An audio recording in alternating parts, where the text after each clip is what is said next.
Aujourd'hui, nouvelle vidéo du Doc Nana. Alors, je range un peu parce que il y a l'autre siège qui est dans le champ. Après le gigantesque bide que je me suis pris sur le rap au cinéma, je me dis, pourquoi pas recommencer à pas faire de vues. Donc aujourd'hui, on va parler du MMA au cinéma. Et attention, il y a un sujet que je maîtrise bien. C'est pas le cinéma, c'est le MMA. Je peux même le dire sans trop me la péter. Je connais mieux le MMA que 99. Ouais, je parle en français. J'aime beaucoup le MMA français. Que 99% des médias MMA.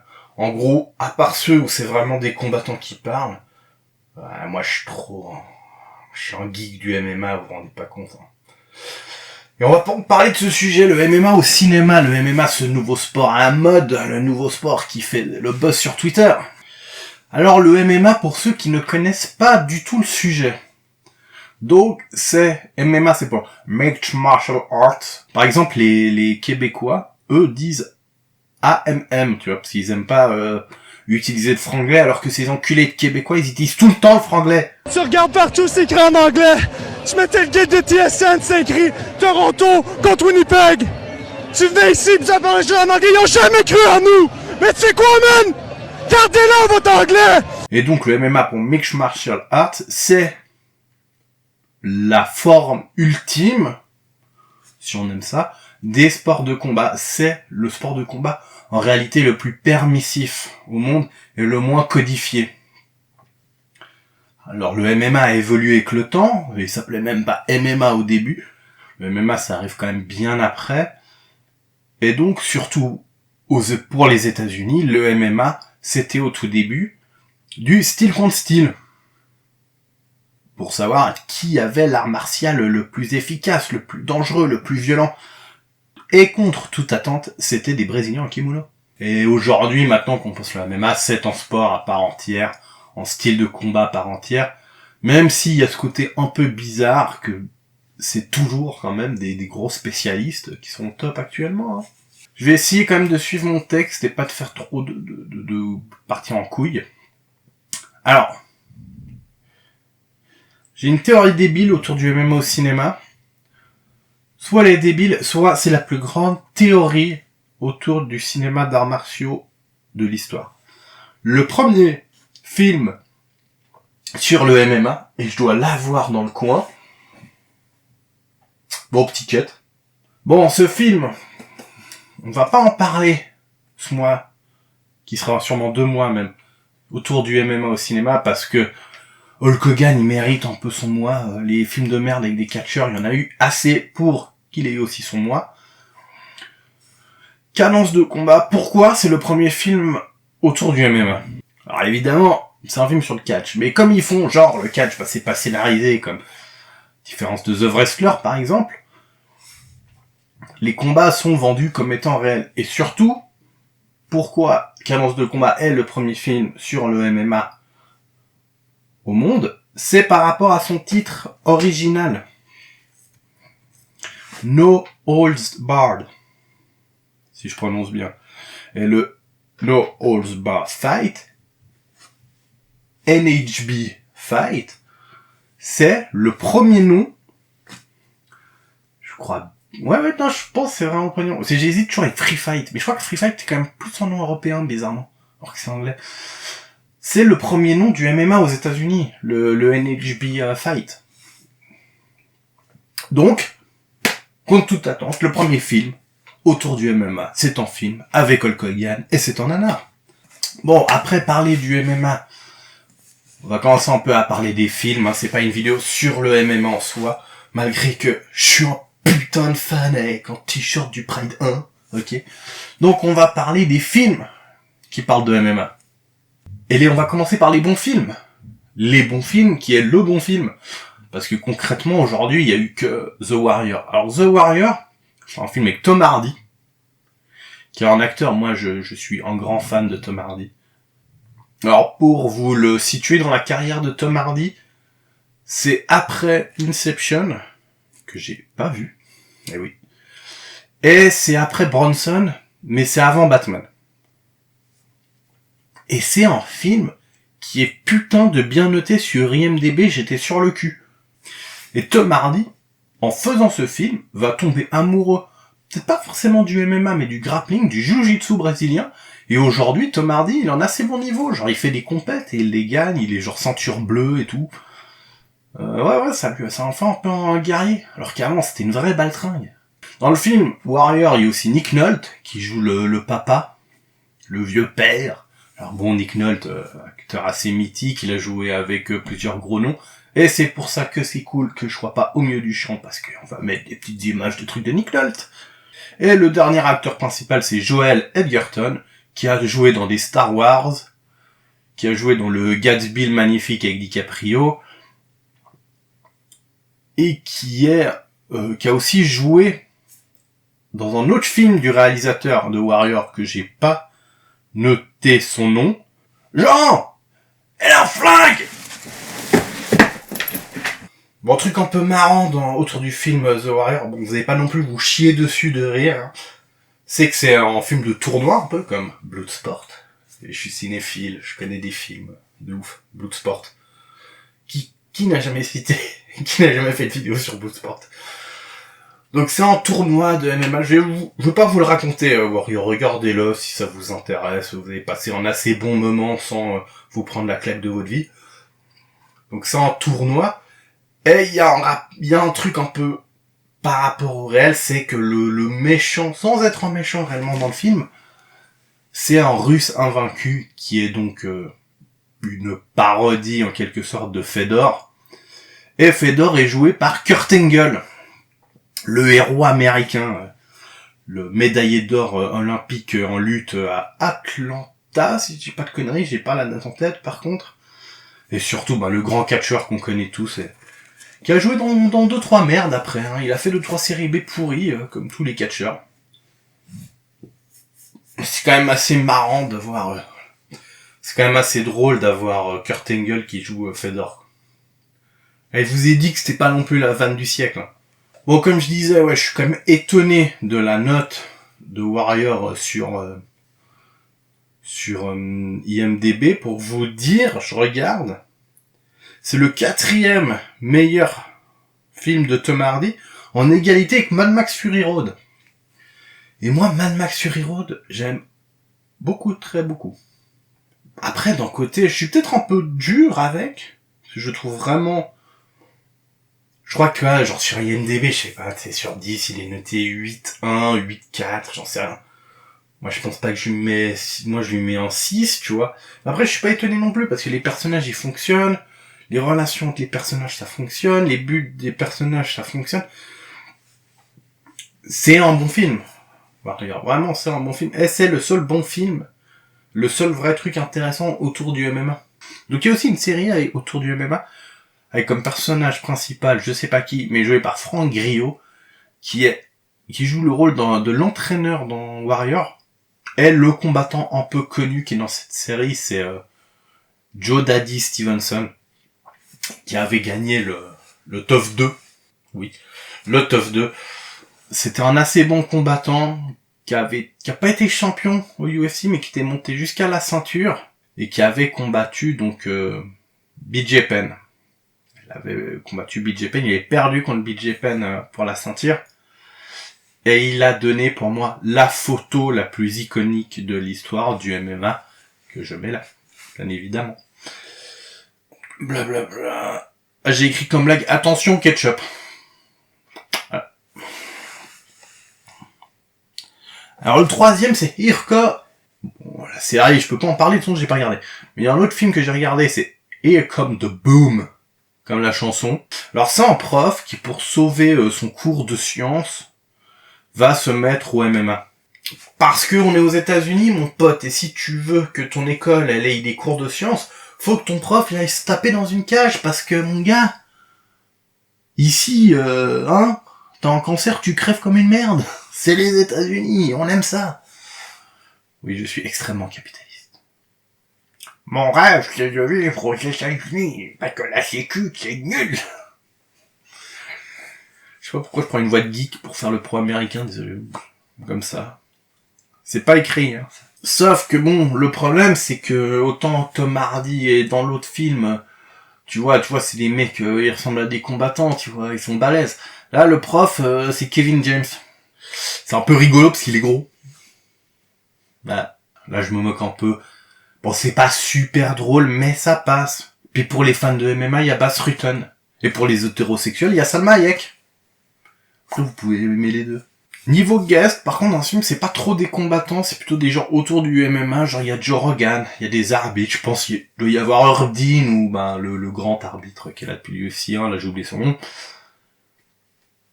Mais donc ouais, plutôt que des commentateurs, que des combattants. Il y a Stitch Duran, je sais pas s'il est encore au UFC ce gars, mais c'est le cutman peut-être le plus connu du monde. Alors c'est pas dingue, mais dans mes souvenirs c'était pas horrible, ça je crois que je l'ai déjà dit, mais je lis un peu mon texte de temps en temps, je me fais chier écrire en texte. Et un qui paraît pas trop mal, c'est Never Back Down. Et je l'ai pas vu pour une raison. Vous avez vu la tête de ces petits playboys là? Non, c'est des gars, ils ont tous des têtes à être mannequins et ils font les combattants de MMA, faire du mannequinat mec. Je sais pas, ils sont trop beaux, le casting est trop beau, ils sont trop américains, je sais pas, j'ai jamais voulu regarder ce film. Faudrait que je le regarde, mais bon, voilà. Mais en gros, ce que j'ai cité, c'est ce qui est considéré comme les bons trucs autour du cinéma, même si j'ai pas tout vu, et puis, de toute façon, moi je suis fan de sport de combat, je suis pas forcément fan de cinéma d'arts martiaux, c'est pas une culture que j'ai plus que ça, tu vois. Là, je vais complètement changer. J'ai parlé de la France, parce que oui, la France en film sur le MMA. Comme avant, je mettais les films complets, parce que le projet MMA et cinéma, ça date de ouf. Et je voulais avoir les deux chaînes, tu vois. La chaîne de chronique et la chaîne où je mettais les films. Et Scorpion était bloqué par YouTube. Sauf que là, comme je vais en faire la chronique, je vais pas trop en parler. Mais quand on commence à parler des mauvais films autour du MMA, putain, qu'est-ce qui rentre en jeu, Scorpion. Il aura sa chronique à lui tout seul, parce qu'il mérite, c'est vraiment pas bien. Et j'ai un problème avec... intellectuellement, j'ai un problème avec ce film, avec les gens qui l'ont fait. On en reviendra. Julien Seri. Et en gros, Scorpion, c'est naze de ouf. Il aura sa propre vidéo, il mérite. Là, j'y risque d'être, pour la première fois, je risque d'être rageux au premier degré. Voilà, je vous hype un peu. Donc voilà, notez bien le nom, Scorpion, mauvais film autour du MMA. Et on va parler d'un autre, que j'ai pas vu, mais qui a l'air extraordinaire. Donc en gros, c'est quand je travaillais sur le Hard Time. Dans Hard Time, il y a Robert Loggia. Et donc, en me baladant sur son IMDb, j'ai vu The Savant. Alors, c'est un film qui pue le direct ou DVD. Mais le pitch, mon gars... Alors, je pense que la VF n'existera jamais, ça me rend très triste. C'est un enfant autiste, qui tu vois, il est autiste, et donc pour arrêter l'autisme, il va faire des combats de MMA. Et en MMA, il est trop fort parce qu'il est autiste.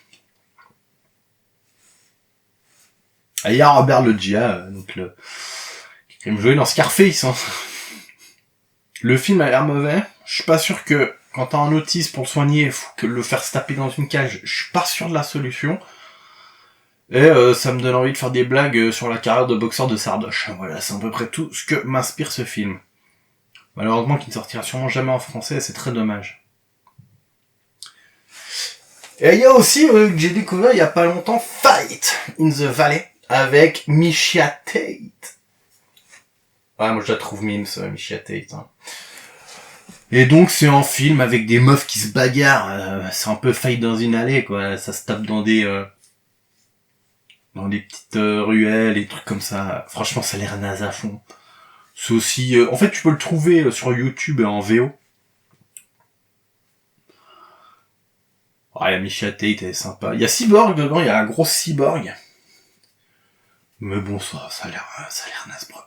De toute façon, les films en entier, que tu vois en entier sur YouTube, souvent, méfie-toi quand même.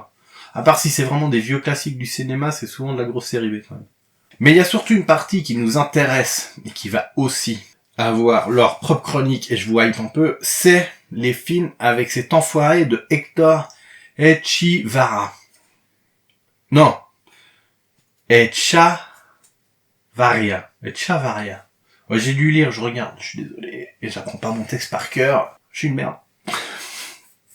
Et là, mon gars, t'as du guest star de champion de MMA, mais ça c'est du caviar, c'est du caviar. Ça, c'est des films qui, je vais en parler, ils méritent leur truc. Mais retenez bien ce nom, retenez bien ce visage diabolique, Hector Echevarria. Il y aura 2 films de lui dont je vais parler.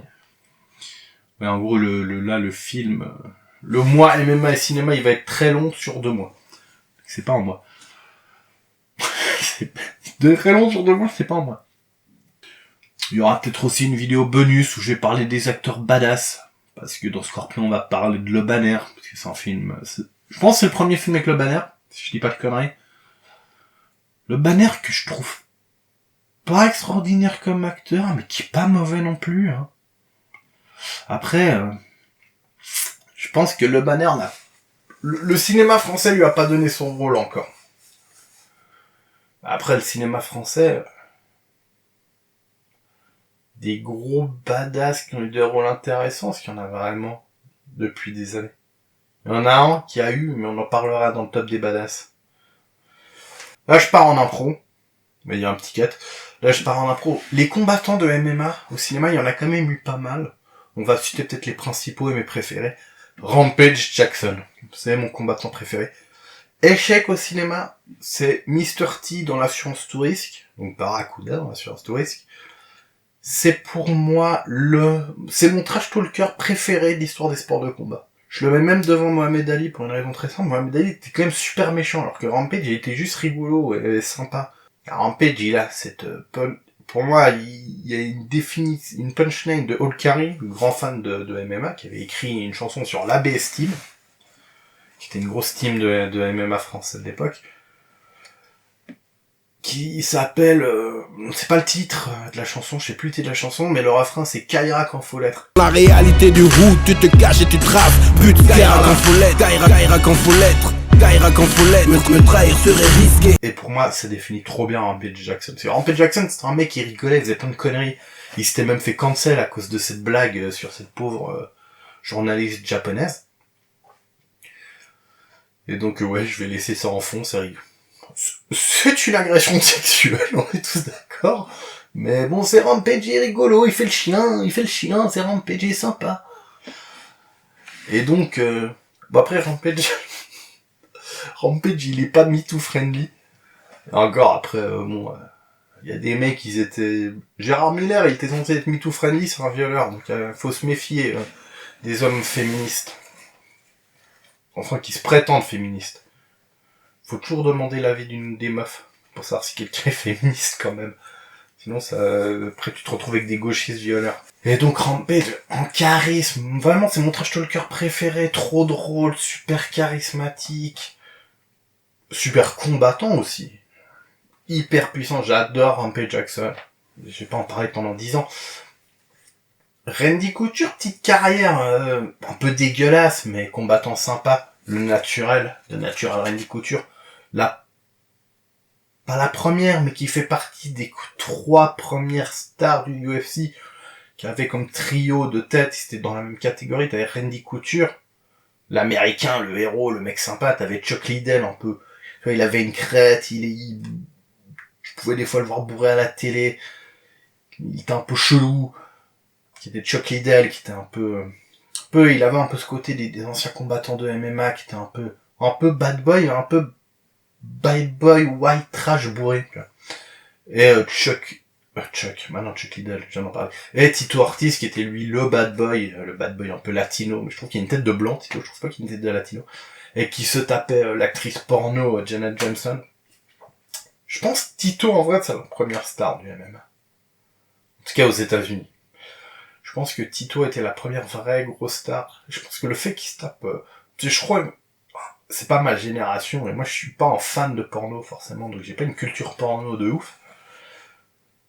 Janet Jameson, je crois que c'est un peu l'équivalent en réalité de comment elle s'appelle? Putain, voilà. Putain, le mec, je peux pas avoir putain, le mec, il a aucune culture porno, là. Clara Morgan, voilà, c'est le mot que je cherche. Putain, le mec, il oublie Clara Morgan, et ça se prétend youtubeur cinéma, il s'oublie Clara Morgan. Et quelle sous-merde, ce Doc Nanar, putain. Et donc, ouais, voilà. Randy Couture, grosse star, une des premières stars du MMA, qui a eu sa petite carrière au cinéma, il a fait genre le Roi Scorpion, c'était pas The Rock, il est dans Expandables. Je crois qu'il est dans un remake, ou il va être dans un remake de Predator. Et il a du sang français, Randy Couture, c'est savoir.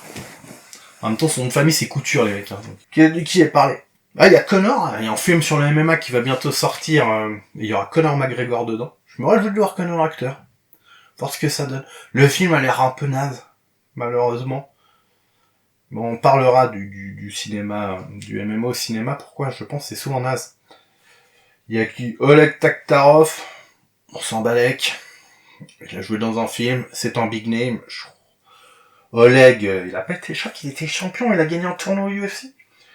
Il y a Tate Fletcher. Alors Tate Fletcher, moi, je connais ce nom parce que je suis en gros, je me suis quand même fait beaucoup les saisons du TUF. J'aimais bien le TUF, les premières saisons. La dernière est catastrophique, et Conor, qu'est-ce que c'est chiant, qu'est-ce que c'est raté. J'ai regardé 2 épisodes, ça m'a saoulé.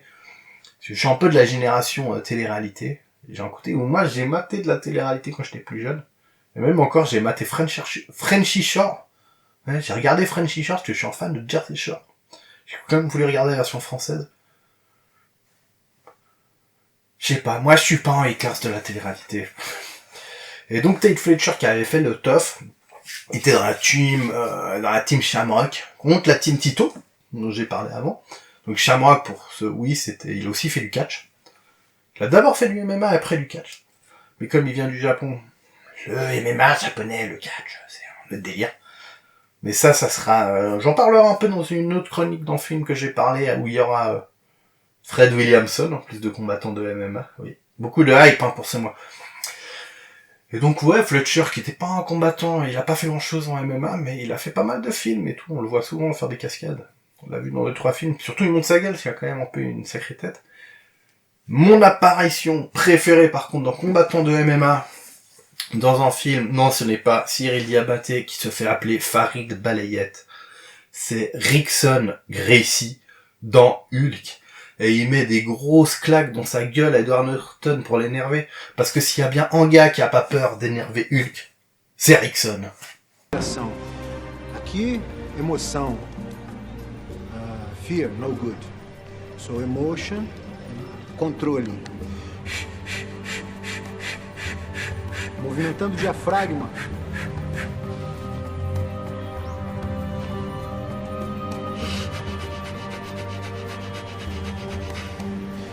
Emoção, isso. É melhor para controlar o medo, é a melhor coisa que você pode fazer para ter um entendimento do seu corpo. Vamos controlar seu pulso. Breathe, breathe. Respira. Respira.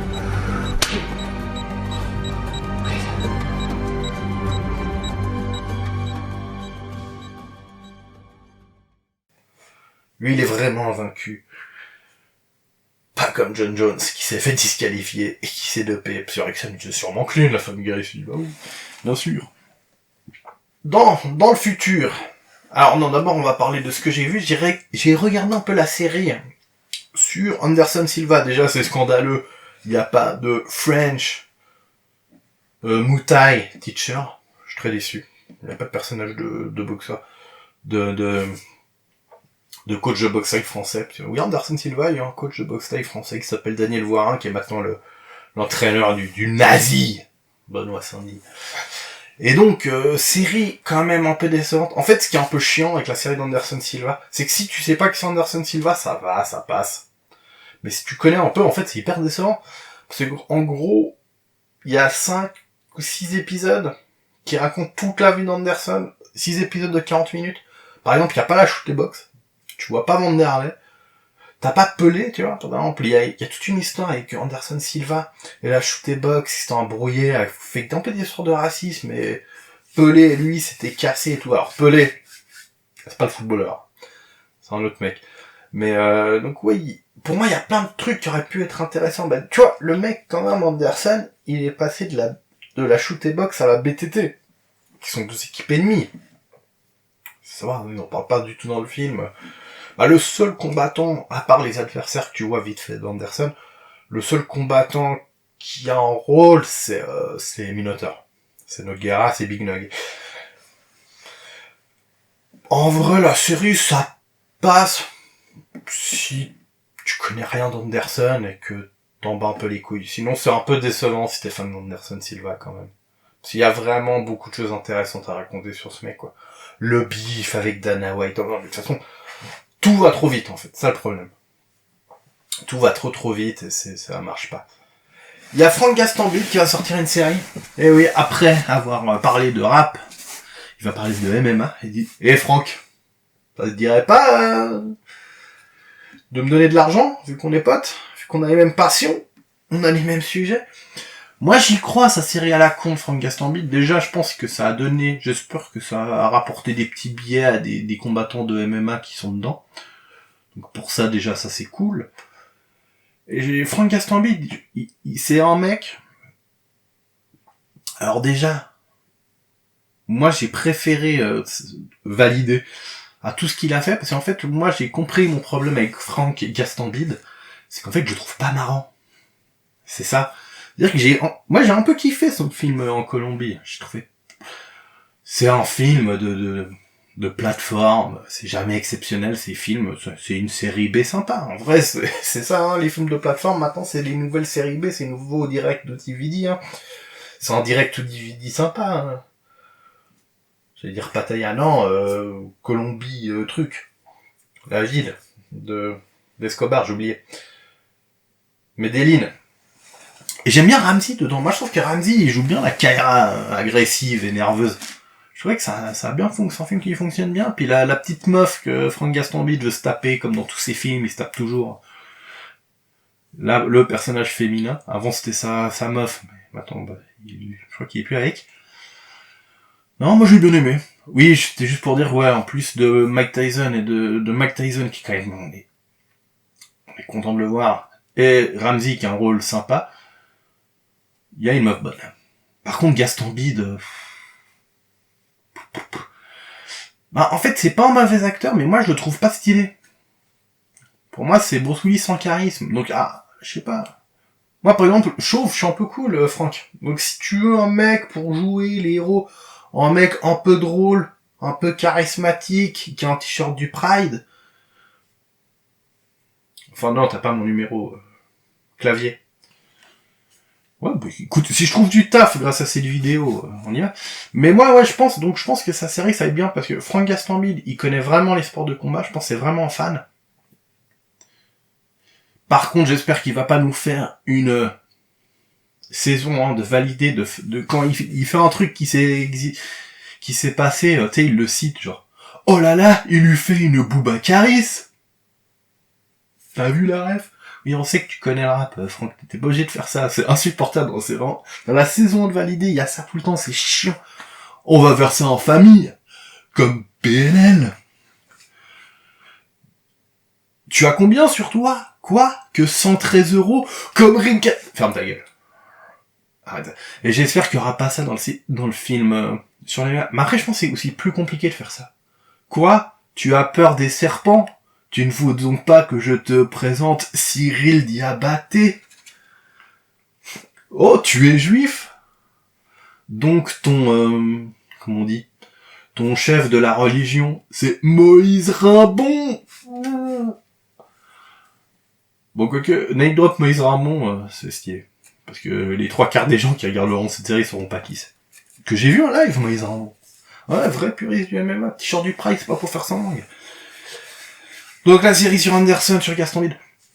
Et surtout, ouais, où Gastambide, il a cette légitimité. Bon, c'est pas un combattant de MMA le premier que je vais citer, mais dans tous ses films, il a mis le mec un peu, pas forcément à la mode, mais un mec lié au sport de combat français. Dans les Kaira, il y a Carteron.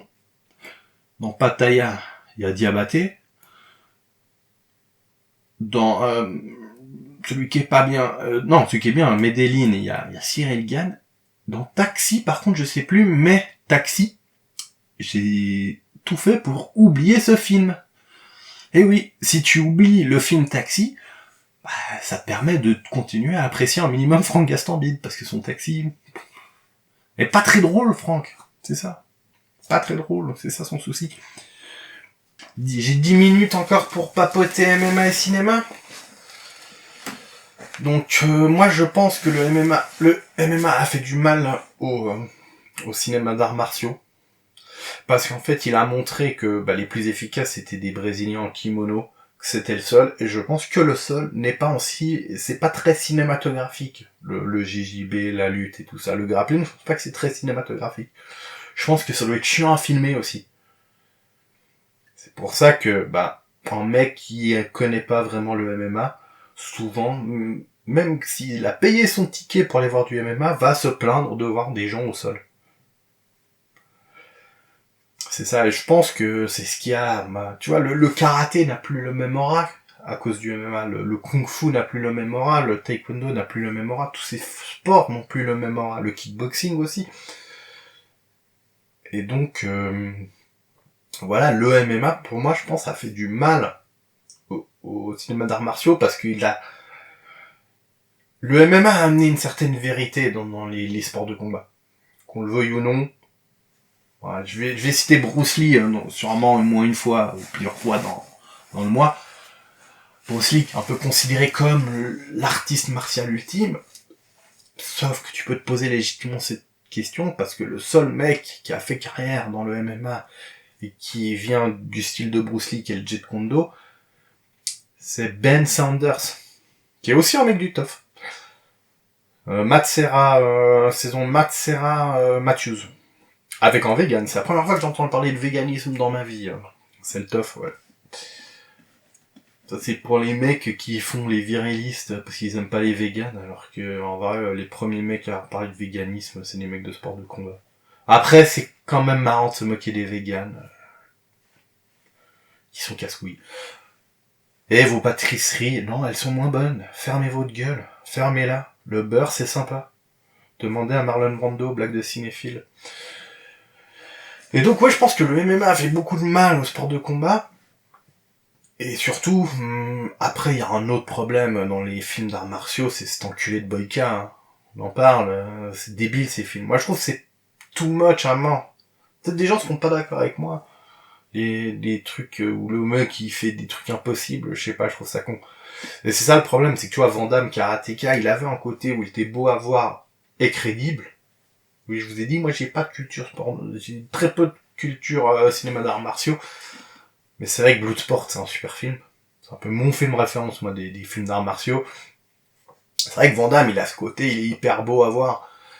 Et karaté, sauf que y a pas de mecs qui font du grappling dans Bloodsport, et on sait que s'il y avait un petit Brésilien en kimono, Van Damme, il gagne pas Bloodsport.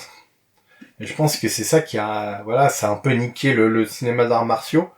Je pense que le MMA a une conséquence, a un rôle sur la mort des films d'arts martiaux. Je sais pas ce que vous en pensez, je sais pas ce que certains peut-être spécialistes vont en penser. Des mecs comme Arthur Corras, que j'ai parlé dans la vidéo de Scorpion, si je vais faire la promo de son docu. Et je pense le mec le plus légitime à parler de sport de combat et de cinéma d'arts martiaux, je pense que c'est un des mecs qui connaît mieux le sujet. Et voilà, ouais, donc le MMA a niqué les films d'arts martiaux pour faire des films autour du MMA qui pour l'instant sont pas ouf.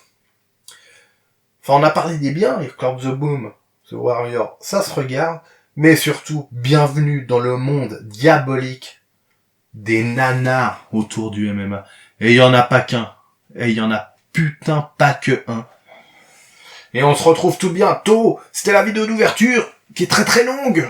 Je pensais faire un truc de 20 minutes, là je suis à 40. Moi, j'ai des trucs à couper. Mais en tout cas, on se retrouve très bientôt. Et je vais un peu bombarder, hein. On va bombarder. C'est des vidéos qui se font vite, je parle, c'est juste moi qui parle et qui lit pas en texte que j'ai écrit. On se retrouve très bientôt sur une autre vidéo qui va traiter du MMA et du cinéma. À la prochaine. Tac.